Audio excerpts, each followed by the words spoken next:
আসসালামু আলাইকুম সুপ্রিয় দর্শক।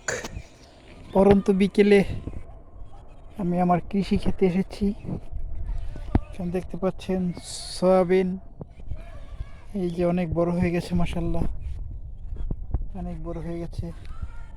এই যে জায়গাটা দেখতে পাচ্ছেন, এখানে গাছ দেখা যাচ্ছে, এগুলো হচ্ছে ঢেঁড়স গাছ। তারপরে এই যে ছোট ছোট দেখা যাচ্ছে, এগুলো হচ্ছে পুঁই শাক গাছ। আসলে আমি নিজের খাওয়ার জন্য, পরিবারের চাহিদা মেটানোর জন্য এগুলো প্রায় প্রতি বছরই চাষ করে থাকি।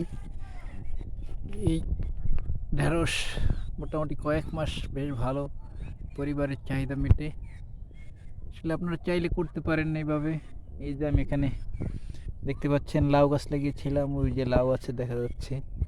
লাউ গাছের পাশে টমেটো গাছ, তারপরে টমেটো গাছ রয়েছে আরও। এই যে দর্শক দেখতে পাচ্ছেন যে, এটা আপনাদেরকে দেখাবো যে কি পরিমাণ লাউ মাশাআল্লাহ আল্লাহ দিয়েছেন গাছে, কি পরিমাণ দেখেন। দেখেন এই যে একটা বড়, এই যে দেখেন এক জায়গায় চারটা চারটা, এই যে দেখেন দেখেন দেখেন দর্শক,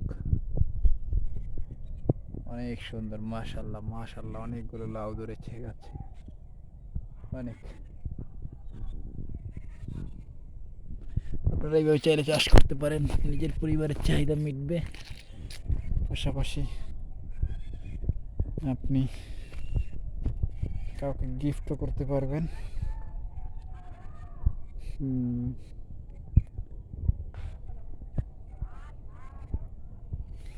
এর পাশাপাশি আমি এখানে আরও চাষ করেছি করল্লা গাছ। এর ভিতরে দেখেন, এই যে দেখেন একটা করল্লা, মাশাআল্লাহ অলরেডি একটি করল্লা ধরেছে গাছে, মাশাআল্লাহ। তার পাশে দেখেন নিজের পরিবারের চাহিদার জন্য এই যে লাফা বলে অনেকে, আমরা বটবটিও বলি। এই যে দেখেন মাশাআল্লাহ, এই যে নতুন ফুল ফল এসেছে, এই যে ফুল এসেছে, ফুল দেখতে পাচ্ছেন। অবসর টাইমে বা এসব জায়গায় যদি আসেন আপনার ভালো লাগবে। প্রতিদিন বিকালে এগুলো আমি পরিচর্যা করি, দেখি, খুব ভালো লাগে। এই যেখানে পাট শাক, পাট শাক আমাদের গরমের দিনে অতি প্রিয় একটি খাবার, এটিও চাষ করেছি।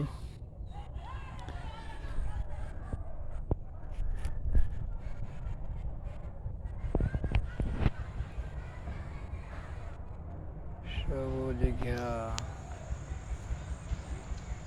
যাই হোক, আজকে এই পর্যন্তই। আসসালামু আলাইকুম, ভালো থাকবেন সবাই, দেখা হবে পরবর্তী ভিডিওতে।